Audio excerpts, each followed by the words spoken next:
Next one act is a socio economic satire. इसका शीर्षक है भूत और भविष्य। Hope you all enjoy it.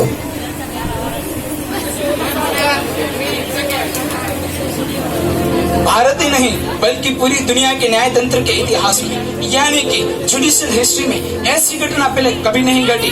तो आइए हम आपको लेके चलते हैं सीधा वहाँ जहाँ से ये सब शुरू हुआ। अभी हम खड़े हैं ओल्ड मुंबई के अमरविलास मैंशन के बाहर।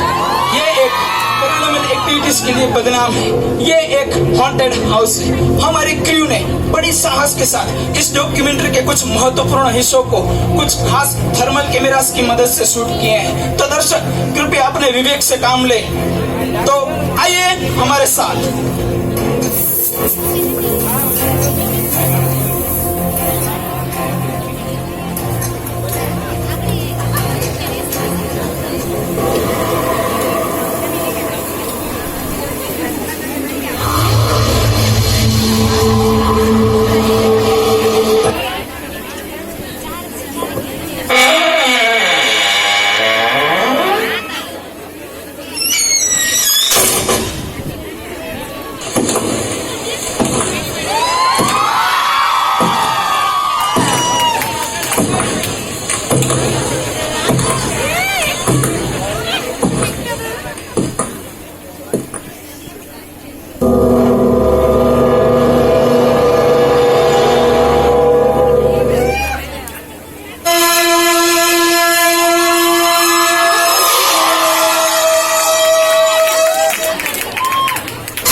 अभी एक हफ्ता भी नहीं हुआ और तुझे ये सब सूझ रहा है। हे, प्रेजेंट में जीना सीखो, पास्ट की चिंता मत करो। प्रेजेंट जीना, तू खुद पास्ट हो चुकी है। तुझे पता है ना, हम लोग भूत हैं।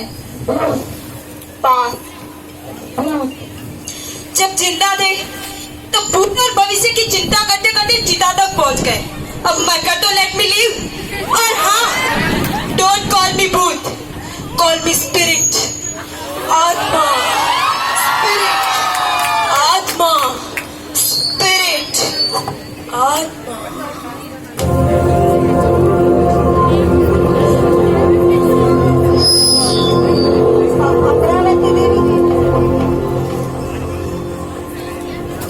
आपसे मिलने कोई काला और सफेद इंसान आया है? वकील होगा, उसे अंदर भेज।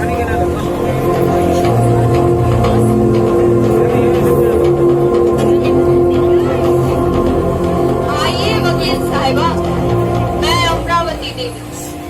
बैठिए।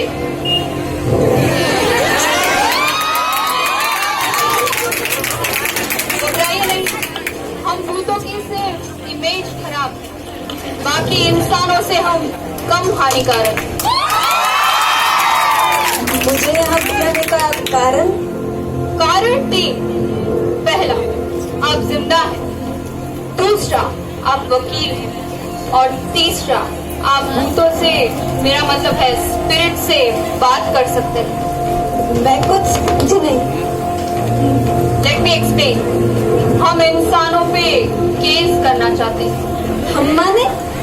हम माने समस्त भूत, the entire spiritual community. Sorry, लेकिन आप केस क्यों करना चाहती हो? इंसानों की वजह से हम भूतों का भविष्य खतरे में है। इंसानों की वजह से हम सारे भूत बेघर होते जा रहे हैं और इसी कारण हमारा जीना बेहाल हो गया है। बेघर, बेहाल, मैं समझी नहीं। जब हम मर जाते हैं, नहीं, मेरा मतलब है जब इंसान मर जाते हैं और सिर्फ आत्माएं रह जाती हैं, यानी कि हम रह जाते हैं, तो हम सब वापस कुदरत की गोद में यानी कि जंगलों में, पर्वतों में, नदियों के किनारे अपना बसेरा करते हैं। लेकिन ये इंसान औद्योगिकरण के नाम पर इन्होंने सारे जंगल काट के रख दिए हैं। माइनिंग कर करके सारे पहाड़ तक को खा गए हैं ये लोग, और नदियों को गटर बना के रख दिया है। इसी कारण मजबूरन हमें गांव और खेतों की ओर अपना रुख करना पड़ा।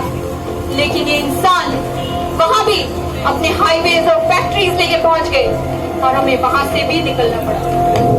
फिर जब हम जाके पुराने महलों और किलों में बसे तो इन इंसानों ने वहां भी टूरिज्म और हेरिटेज होटल्स का धंधा शुरू कर दिया। आखिर में थके हारे जब हम शहरों के खंडर हो चुके घरों में जाके बसे तो कंज्यूमरिज्म के राक्षस ने वहां भी अपना घर कर लिया। कंज्यूमरिज्म के राक्षस का घर? मैं समझी नहीं। मॉल। अब इन खंडर हो चुके घरों में मॉल बनाए जा रहे हैं। हम जाएं भी तो कहाँ जाएं? और ये सब इन इंसानों का क्या डर है। और जो कुछ भी बची कुची जगह है वहाँ पे हम इतने सारे भूतों का रहना नामुमकिन हो गया है। आपको भी प्राइवेसी इश्यूज होते होंगे। इसीलिए हम सब ने ये तय किया और हम सब की ओर से मैं इंसानों पे केस करूंगी। इसीलिए हमने आपको यहाँ बुलाया है। हम चाहते हैं कि आप हमारा केस लड़ें और जीते भी। सॉरी, लेकिन मुझसे ये नहीं होगा। मुझसे क्या, किसी से भी ये नहीं होगा। क्यों? लेकिन ऐसा कैसे हो सकता है? एक मरा हुआ इंसान केस कैसे कर सकता है? क्या किसी भी कानून की किताब में यह लिखा है कि किसी को केस करने के लिए जिंदा होना जरूरी है? लेकिन ऐसा नहीं।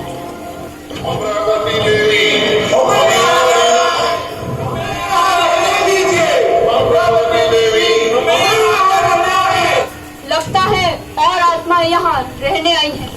मैं देख कर आती हूँ। लेकिन सुनिए, रुकिए, ये नहीं हो सकता।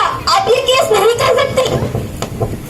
हो तो सकता है, सवाल ये है कि आप ये कर पाएंगे या नहीं।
शिवं भजाम्यहम् शिवं सदा शिवं भजाम्यहम् नमः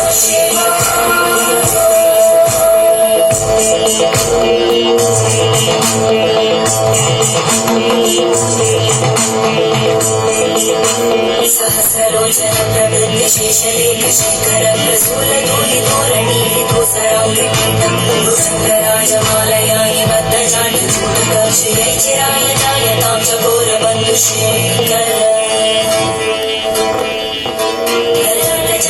धनञ्जय स्मृति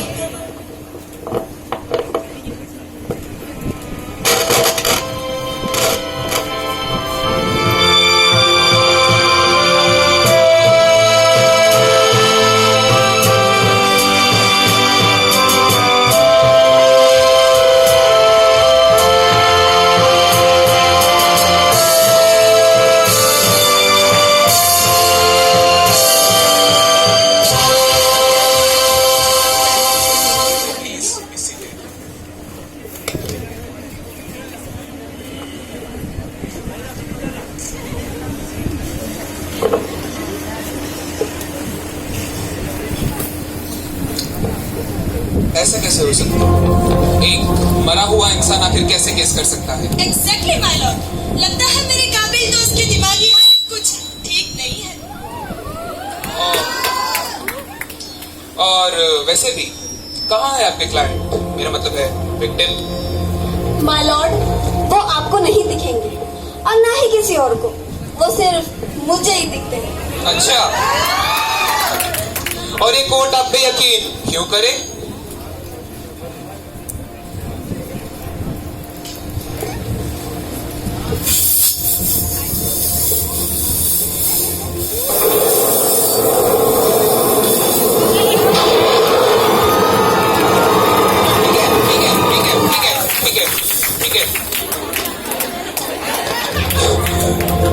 लेकिन यहाँ किसे खड़ा करें? पूरे देश को, सभी इंसानों को? इसका प्रूफ नहीं है मेरे पास। हमारा देश 3 स्तंभों पे खड़ा है, लेजिस्लेटिव, एग्जीक्यूटिव और जुडिशरी, यानी कि विधायी, न्यायपालिका और कार्यपालिका। अब उन सबको तो यहाँ पे लाना मुश्किल है, इसलिए तो मेरी काबिल दोस्त उनकी तरफ से केस लड़ रही है। This case is totally outlandish. आप कोर्ट का वक्त जाया कर रहे हैं। This case is baseless. लेकिन सर आप देखिए, आप समझ नहीं रहे। A dead man cannot file a plea. इसके लिए उसका जिंदा होना जरूरी है। तो जो आप कह रही हैं, ऐसा ना तो आज तक कभी हुआ है और ना ही हो सकता है। लेकिन सर, हमारी न्यायपालिका में आज तक जो कोई भी बदलाव या अमेंडमेंट्स हुए हैं, वो इसी कारण हुए हैं क्योंकि वो घटना इससे पहले कभी नहीं हुई है। तो you just can not dismiss this case सिर्फ इसीलिए क्योंकि ये घटना इससे पहले कभी नहीं हुई है, तो ये नहीं हो सकता। मिस एडवोकेट, मुझे कुछ नियमों के दायरों में रह के काम करना पड़ता है। I can not act according to my wish और विल। उम्मीद है कि आप समझ रही हैं। लेकिन sir, one chance sir. Any chance will only waste the time of the court. Sir, one final chance. Really strong point. Okay, कहिए क्या कहना चाहती हैं? Your Honor, are you serious? Please. Thank you my Lord. इस court में जो कुछ भी होता है, जो कोई भी इसकी प्रक्रिया ही है, क्या आप उसे पूरी तरह से सहमत हैं? क्या आप उसे पूरी तरह से मानते हैं? ये किस प्रकार का सवाल हुआ? माय लॉर्ड, आपका जवाब बहुत ही मायने रखता है। Yes, I do. Okay my Lord, तो जो कुछ भी इस कोर्ट में होता है, जो कोई भी केस को लेकर प्रोसीडिंग्स होती है, क्या आप उसे पूरी तरह से मानते हैं? हाँ, इस कोर्ट की कार्यशैली पे मुझे पूरा यकीन है।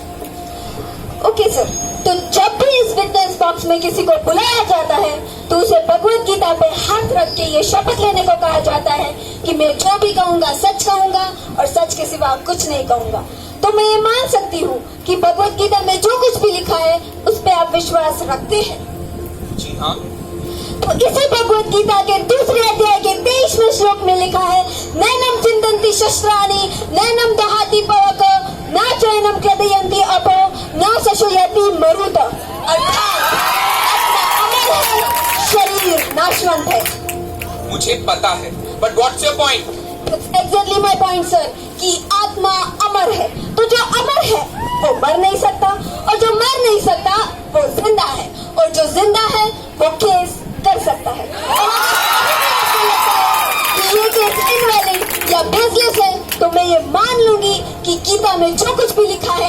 में आप विश्वास नहीं रखते।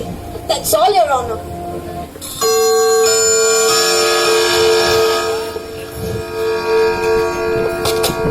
कोर्ट की कार्यवाही लंच के बाद शुरू होगी।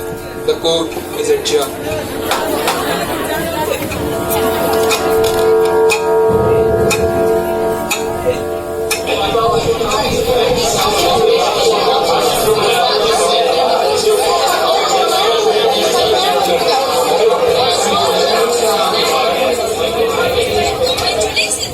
जिसने आपका केस ले लिया, पर मुझे लगता है आपको ऑल द बेस्ट की ज्यादा जरूरत है। So best of luck.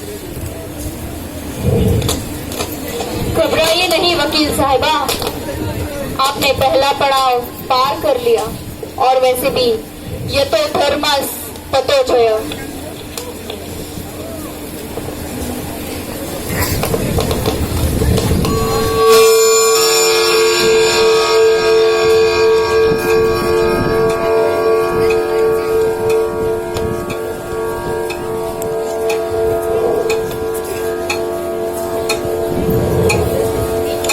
You may please be seated.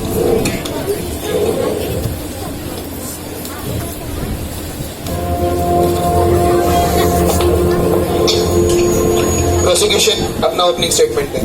Thank you madam. Your honour, वैसे तो ये कोई केस बनता नहीं दिख रहा, लेकिन फिर भी मैं इस भूत का केस इसी तारीख में खत्म कर दूंगी ताकि अदालत का समय जाया ना हो। Thank you madam. भूत नहीं, अमरावती देवी नाम है मेरी क्लाइंट का, और कॉल हर स्पिरिट ब्रदर। और मैं ये आपको याद दिला दूं कि मेरी क्लाइंट समस्त स्पिरिचुअल कम्युनिटी की ओर से केस लड़ रही है। डिफेंस अपना ओपनिंग स्टेटमेंट दें। कितना खौफ होता है दिन के उजालों में, पूछो उन भूतों से जिनके घर नहीं होते। ओ मियां खालिद, ओपनिंग स्टेटमेंट दो, शायरी नहीं। माय लॉर्ड, मेरी आपसे दरख्वास्त है कि इस केस को एक पूर्वधारणा के साथ ना लेते हुए किसी भी नॉर्मल केस की तरह लिया जाए ताकि न्याय में कोई नाइंसाफी ना हो। मोहतरमा, आप मुझे मेरा काम ना सिखाएं, यही आपके लिए बेहतर होगा। प्रोसिक्यूशन। Thank you madam. क्या मैं आपके क्लाइंट से कुछ सवाल पूछ सकती हूँ? बेशक।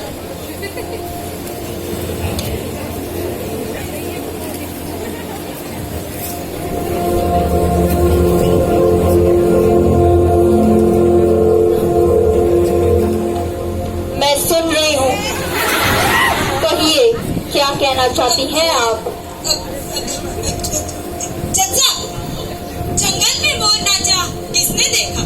मेरी दोस्त ने जो इंसानियत पे इल्जामात लगाए हैं, उसका कुछ प्रमाण भी है या बस यूं ही? क्योंकि अदालतें प्रमाणों पे चलती है, ना कि घटनाओं पे।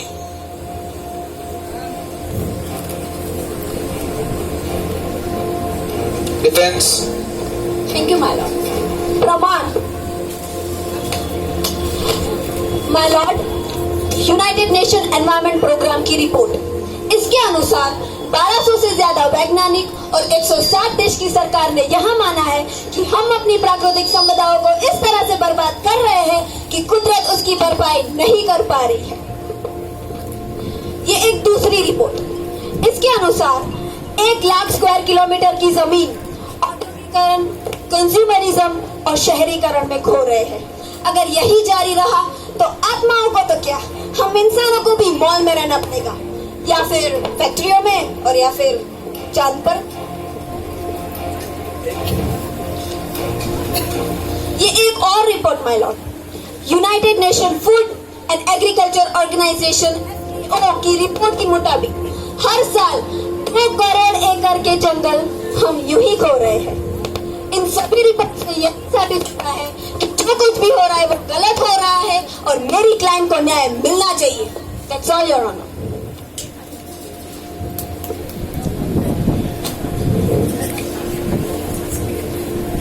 Prosecution. Thank you madam. वाह, काफी रिसर्च की है आपने, लेकिन ये सिर्फ अर्ध सत्य है, यानी कि हाउ।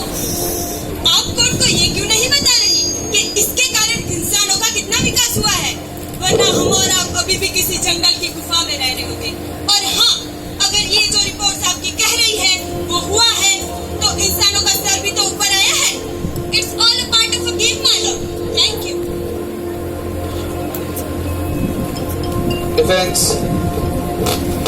कहा, पार्ट ऑफ अ गेम, लेकिन एक ऐसी गेम जिसके नियम हम इंसानों ने बनाए हैं और इंसानों के लिए ही है, जबकि इस पूरी पृथ्वी पर 84 लाख से भी ज्यादा प्रकार के जीव रहते हैं, लेकिन अदालतें सिर्फ हमारे पास। ऑब्जेक्शन माय लॉर्ड, मेरी दोस्त कोर्ट को गुमराह कर रही है।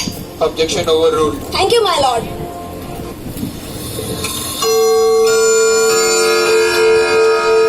और वैसे भी कोर्ट का समय खत्म हुआ।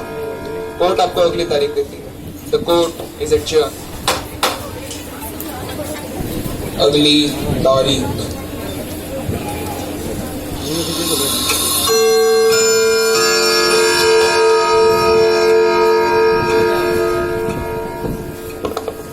Prosecution, you may proceed. Thank you my Lord.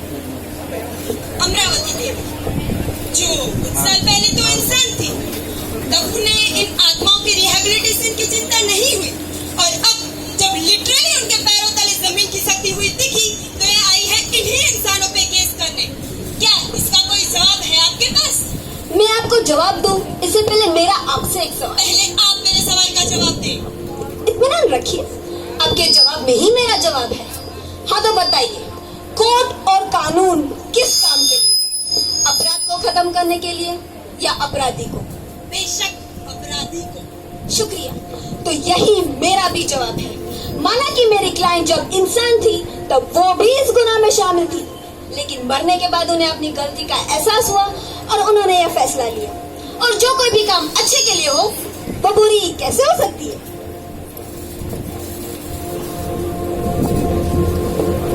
Prosecution. Thank you my Lord.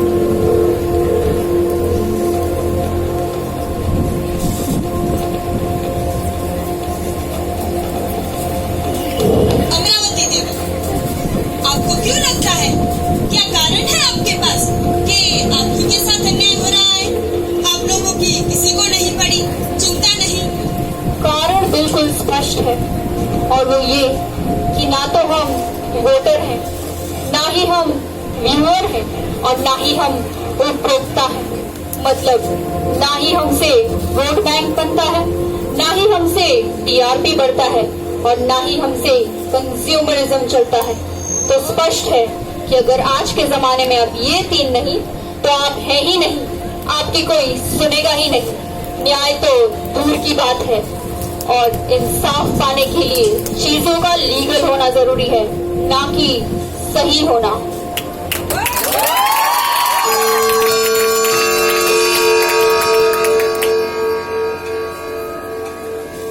Court अभी किसी भी नतीजे में पहुंच पाए, ऐसी ना तो कोई दलील, न सबूत, न प्रोसिक्यूशन पेश कर पाए हैं, न डिफेंस। कोर्ट आपको अगली तारीख देती है। अगली तारीख।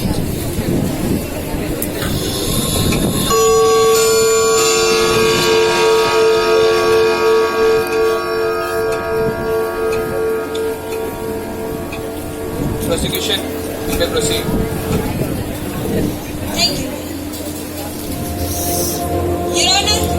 मुझे ये समझ में नहीं आ रहा कि इन आत्माओं को रहने के लिए घर क्यों चाहिए? I mean, ये तो कहीं भी रह सकती है। कहीं ये केस करके अपना मनोरंजन तो नहीं कर रही? मनोरंजन? भूतों का केस बोल बोल के मनोरंजन तो आपने खड़ा कर रखा है। और रहा आपके सवाल का जवाब, तो वो तो मैं अभी दे देती हूँ। Order, order. ये क्या कर रही है? Order, order. छोड़िए मुझे, छोड़िए। वरना मुझे आपको सजा सुनानी पड़ेगी। माफी चाहती हूँ माय लॉर्ड, लेकिन मेरी काबिल दोस्त को घड़ी की क्या जरूरत है? वो तो किसी की भी घड़ी में से समय देख सकती है, और मैंने तो सिर्फ आपकी घड़ी ली है, उसमें आप इतनी तिलमिला उठी। तो सोचिए, जब कोई किसी का घर ले लेता है तो उसे कैसा लगता होगा? ये क्या बेहुदा मजाक है? एक तो पहले से ही आप इन भूतों का केस लड़ रही हैं, और ऊपर से ये ड्रामा। योर ऑनर, ये कहीं अदालत का मजाक बन रहा है। मजाक? वाह, ये पर्यावरण ही हमारा घर है। तो हाउस ट्रेसपासिंग और प्रॉपर्टी एनक्रोचमेंट के आरोप में इंसानों पे सेक्शन 442 के तहत सेक्शन 448 के अनुसार और सजा 1 साल तक की कैद या 1000 रुपए फाइन। ये है मजाक। और हाँ, जब भी कोई मेरे घर में अवैध रूप से कब्जा करता है तो उसे बचाने के लिए अगर मैं उसे मार भी डालूं तो भी आईपीसी सेक्शन 103 और 104 के तहत वो बिल्कुल जायज है। आप मुझे डरा रही हैं? इंसान भगवान से नहीं डरता, हम क्या चीज है। Order order. हाँ, तो अगर पर्यावरण आपका घर है तो आप पॉल्यूशन कंट्रोल बोर्ड के पास जाइए। यहाँ अदालत का समय क्यों जाया कर रही है? क्योंकि बोर्ड के पास इतनी सत्ता नहीं है और न ही उनके पास सजा देने का कोई प्रावधान है। आप इस न्याय तंत्र, इस न्याय की देवी का अपमान कर रही हैं। अपमान नहीं, इस केस के जरिए इस न्याय की देवी को आज अपनी सार्थकता साबित करनी होगी। हाँ, तो मैं आपको बता दूं कि इस न्याय की देवी के हाथों में जो और आप शायद यह भूल रही है कि इसी न्याय की देवी की आंखों पे जो पट्टी है उसका मतलब ये है कि न्याय निष्पक्ष है, फिर चाहे पक्ष इंसानों का हो या आत्माओं का। हाँ, तो निष्पक्ष न्याय तंत्र ने सुप्रीम कोर्ट के द्वारा पॉल्यूशन बेस्ड और प्रिकॉशनरी प्रिंसिपल्स दिए हैं। आप 1972 के स्टॉकहोम डिक्लेरेशन को पढ़िए।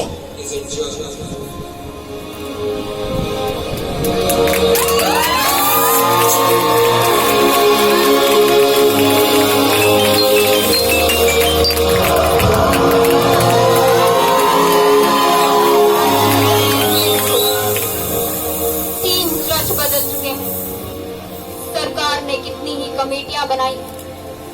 आजकल तो सुनने में भी बहुत आ रहा है कि हमें अपनी धरती को बचाना है। कितना अहंकारी है ये इंसान, अब इसे कौन समझाए कि इसकी इतनी औकात नहीं कि वो कुदरत को बचा सके।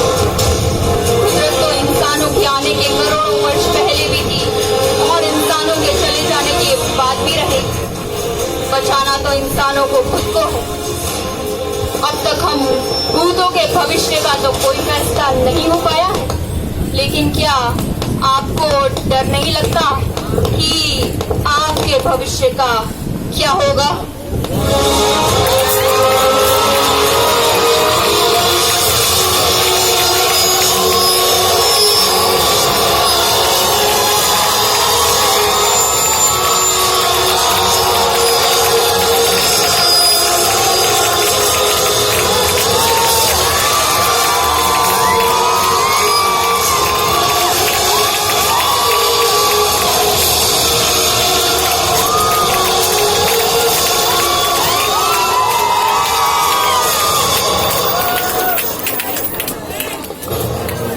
Hey, vamos a ver qué onda.